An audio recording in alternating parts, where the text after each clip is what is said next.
Ici Marie-Louise Arsenault, bienvenue à cette édition de Plus on est de fou, plus on lit en version de 120 minutes, une émission qui vous parvient en direct du Studio 18 de Radio-Canada à Montréal. Sur ce plateau, aujourd'hui, nous accueillons nos collaborateurs. D'abord, Samir Saul, professeur au département d'histoire de l'Université de Montréal. Bonjour Samir. Bonjour. Spécialiste des relations internationales, comme votre collègue Rachad Antonius. Bonjour Rachad, bonjour. Professeur au département de sociologie de l'UQAM. Vous êtes tous les deux aussi des spécialistes du monde arabe. Vous avez lu pour nous Washington's Long War on Syria du Canadien Stephen Gowen. C'est un chercheur indépendant qui est installé, qui vit à Ottawa, qui tient le blog What's Left, voilà. Rachad. Il s'intéresse à la position américaine en Syrie et il remonte au début du nationalisme arabe, au début des années 60, où déjà les Américains n'étaient pas en accord avec cette philosophie et pas en accord avec le régime du père de Bachar al-Assad. Exact. Oui. Ben, écoutez, il développe une vision assez classique marxiste qui tient compte des dimensions géostratégiques de la région et des choix faits par le régime nationaliste arabe de développer beaucoup plus un projet national autonome que d'être impliqué dans la discussion américaine. Samir, on dit de ce livre qui va à l'encontre du discours dominant, le discours des médias nord-américains à l'égard de la position de Washington en face à la Syrie. Comment il va à l'encontre du discours dominant? Tout à fait. Il met le doigt sur le fond du problème en Syrie. Il ne s'agit pas d'une guerre sectaire, il ne s'agit pas d'un soulèvement d'un peuple contre un soi-disant dictateur. Il s'agit d'une intervention étrangère pour renverser un régime, pour mettre la main sur un pays et peut-être le dépecer. C'est-à-dire que sa perception est tout à fait géopolitique, géostratégique. Il ne se perd pas dans les brumes de la religion, de la pseudo-religion, de la mystification sur les droits humains, etc. Et il va directement sur les intérêts. Et c'est très rafraîchissant. Oui, c'est un regard qui peut aussi nous éclaircir, parce qu'on vit tous dans une certaine brume à l'égard de cette guerre qui dure déjà depuis plusieurs années. Merci Samir et Rachad. Selon un article de l'AFP paru hier, des rebelles syriens et leurs familles ont pour la première fois depuis le début de la guerre commencé à évacuer lundi un quartier de Damas, permettant au régime de raffermir son contrôle sur la capitale syrienne. Le départ des rebelles du quartier de Barzeh à Damas survient quelques jours après un accord conclu le 4 mai entre la Russie et l'Iran, alliés du régime de Bachar al-Assad, et la Turquie, soutien de la rébellion, en vue de la création de ce qu'on appelle des zones de diminution progressive de la menace en Syrie, où les protagonistes doivent donc cesser les hostilités. C'est un nouveau chapitre d'une guerre qui dure depuis maintenant presque 6 ans et aurait fait 465 000 morts et disparus et dont les intérêts des forces en présence demeurent difficiles à déterminer. C'est ce que s'emploie à faire le chercheur canadien Stephen Goens. C'est l'auteur du blog What's Left. Il s'intéresse aux intérêts spécifiquement des Américains en Syrie dans un ouvrage intitulé Washington's War on Syria qu'ont lu pour nous Samir Saul, professeur au département d'histoire de l'Université de Montréal, et Rachad Antonius, professeur au département de sociologie de l'UQAM. Vous êtes tous les deux des spécialistes des relations internationales et des spécialistes du monde arabe. Alors, parlons du personnage qui a écrit ce livre que vous avez tous les deux trouvé très intéressant, Goens. Alors, c'est un chercheur indépendant. Il n'est pas associé à une université, par exemple, ou à un groupe financé par des intérêts privés. Donc, ça lui permet de réfléchir en toute liberté. Et sa méthode, la méthode qu'il a mise au point pour comprendre les intérêts de Washington, c'est de lire les grands journaux comme le New York Times ou le Washington Post, vous le disiez, Samir, et de trouver dans ce discours-là les petites pépites qui lui permettent d'établir le vrai du faux, de faire la différence entre ce qu'il appelle une certaine forme de propagande. Il y aurait donc de la propagande dans les grands journaux américains à l'égard de la politique étrangère américaine, Samir Saul? Absolument. Les grands journaux américains reflètent la politique américaine. Il ne faut pas se faire d'illusions. Ce que demande ou ce que dit l'État américain est repris par les grands médias, par les grands journaux, sous des formes diverses. Mais les points de vue sont orientés. Alors ce qui est intéressant chez Goens, c'est qu'il a pu trouver dans des articles très orientés, très propagandistes, de l'information solide, glissée là dans un amas un fatras de points de vue erronés.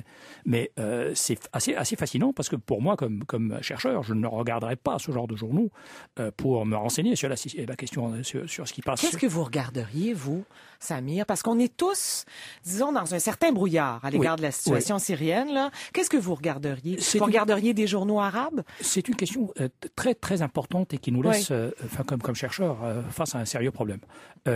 Il n'y a pas de source aujourd'hui absolument à 100% fiable sur tous les plans et sur tous les sujets.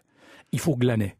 Il faut chercher l'information à droite et à gauche, mais surtout partir avec une connaissance fondamentale du sujet, c'est-à-dire une bonne connaissance de l'histoire internationale, de l'histoire des problèmes en question, nous permet de mieux voir ce qui se passe sous nos yeux.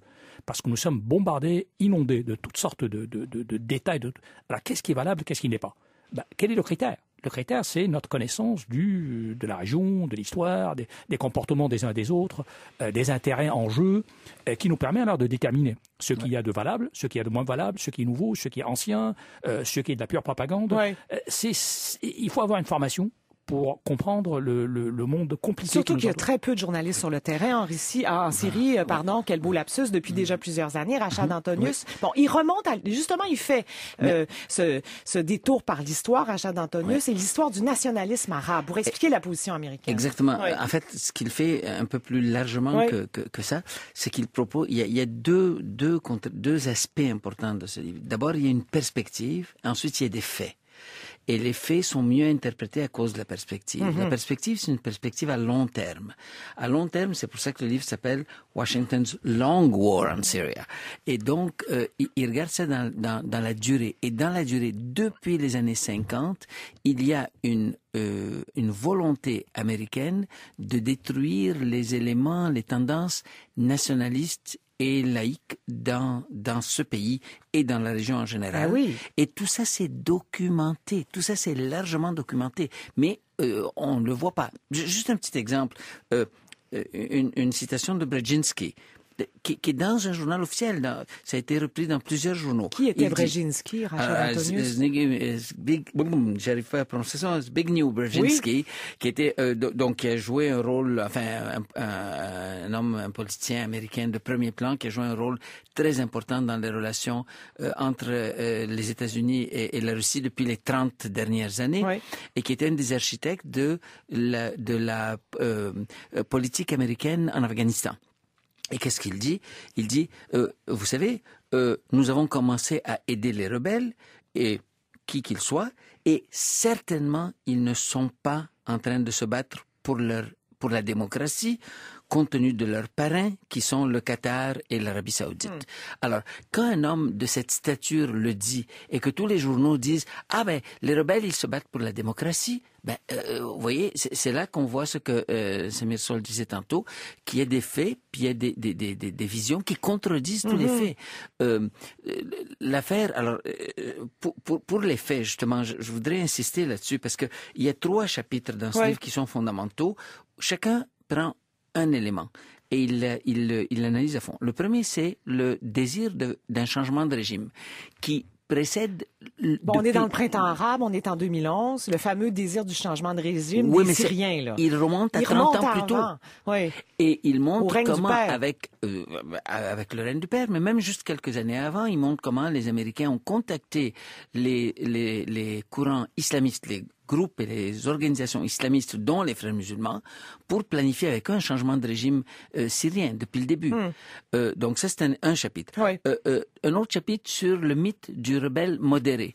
Et là, il montre comment tous les groupes rebelles qui ont une présence sur le terrain ont tous des liens, soit avec Al-Qaïda ou avec l'État islamique. Tous. Alors, il y a des démocrates individuels qui n'ont jamais réussi à avoir une force de frappe sur le terrain et qui n'ont jamais constitué une véritable opposition. Et là, ils montrent comment... Alors, qu'est-ce que les Américains faisaient? Ils changeaient le nom des groupes. Quand un groupe devenait trop discrédité, on formait un nouveau nom avec les mêmes personnes, on lui donnait un autre nom et on disait, voilà, nous aidons les rebelles modérés, nous protestons contre la Russie qui est en train de bombarder les rebelles modérés. Ouais. Mais ces rebelles modérés sont les islamistes de Al-Qaïda pour la plupart. Et le troisième chapitre qui est très important, c'est celui de l'émergence de cette révolte en 2011 qui supposément, les médias tous disent, ça a commencé par une révolte pacifique et le gouvernement l'a réprimée très fortement, qu'elle s'est armée. Dès la première semaine, elle était armée. Et même avant. La révolte? La révolte a été armée dès la première. Alors, c'est pas tout le monde qui était armé. Il y avait beaucoup de gens qui protestaient pacifiquement, mais il y a eu, dès le début, des forces armées payées et appuyées par l'Arabie Saoudite. L'Arabie Saoudite, oui. Et par le Qatar et par la Turquie, et qui ont assassiné, tranché la tête à des soldats syriens depuis le début. Alors le plan de faire un changement de régime, il est là à la fois par les forces islamistes locales et par les Américains depuis bien avant les révoltes. Bon. Que cherchent les Américains quand ils veulent déstabiliser la Syrie? Parce que c'est ce qu'on tente de comprendre. Là. Qu'est-ce qu'ils cherchent, les Américains, Samir Soul? Le contrôle de la région. L'obstacle pour les États-Unis, c'est ce trio Iran, Syrie, Hezbollah. Ils sont alliés. La Syrie ne doit être jamais vue d'une manière isolée. Elle fait partie d'un trio, et ce trio-là est un obstacle pour le contrôle américain de la région. Les États-Unis, comme toute puissance impériale, essaient de dominer les diverses régions du monde. Au Moyen-Orient, ils ont sur leur chemin ces trois pays, ou ces trois entités. L'Iran, la Syrie et le Hezbollah. Et la avant, Syrie est si attaquée. tu me permets, Samir, avant, il y avait l'Irak et la Libye aussi. C'est ça, bien sûr. Est-ce que la Syrie n'est pas un lieu de passage aussi pour les armes vers le Hezbollah?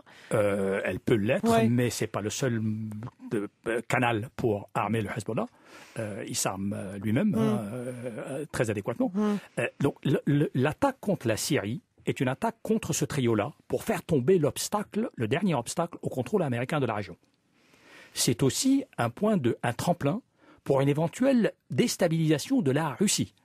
Ne jamais oublier que l'objectif ultime des États-Unis dans cette région, c'est la déstabilisation de la Russie par les mêmes méthodes employées en Syrie, c'est-à-dire l'usage de djihadistes armés pour semer le trouble, pour essayer de créer des guerres civiles, des luttes internes, et entraîner l'élimination de l'obstacle ultime pour les États-Unis, pour les néoconservateurs américains, c'est la Russie. Ce n'est pas un hasard que la Russie soit très impliquée en Syrie. Qui est pro-Bachar el-Assad, en fait. C'est pas ça du tout. La Russie est en Syrie parce que ses intérêts vitaux sont en jeu. Si la Syrie tombe, c'est le trio Iran, Syrie, Hezbollah qui est démantelé, et c'est tout le flanc sud de la Russie qui est menacé. Parce que ces djihadistes installés en Syrie, désormais maîtres de la Syrie, vont passer tout de suite au Caucase. Et du Caucase, ils vont passer à l'Asie, et ce sera alors le désordre total. La personne dont Rachad a parlé plus tôt, Brzezinski, il est d'ailleurs l'initiateur de cette stratégie de création de chaos autour de la Russie. Création de chaos par l'usage des djihadistes armés, des islamistes armés. C'est la politique établie par lui depuis les années 70. Donc, ce qui est en train de se faire maintenant, c'est la mise en œuvre de cette politique de désordre dans toute la région autour de la Russie. Mais comment une politique semblable peut se maintenir au travers des différents gouvernements au pouvoir à Washington? Sous Bush, sous Barack Obama et maintenant sous Donald Trump. C'est parce qu'il y a une élite qui pense en termes d'empire. Il y a une élite américaine qui pense en termes d'empire. Les intérêts. C'est Wall Street, là. Il y a Wall Street, il y a l'industrie des armes, il y a l'industrie pétrolière, il y a l'élite politique, il y a la finance. Écoutez, il y a un article que j'avais déjà mentionné une fois précédente, mais il faut revenir à cet article-là, qui a été publié dans la revue Mother Jones, qui s'appelle The 30-Year Itch, la démangeaison qui dure depuis 30 ans. En référence au film avec Marilyn Monroe. Oui, le film qui est The 7-Year Itch. 30-Year Itch. Et là, ils examinent depuis les années 70 comment les États-Unis ont patiemment mis leur base militaire tout autour de la Russie, mais dans des régions stratégiques au Proche-Orient, patiemment, lentement, avec des cartes interactives dans cette revue.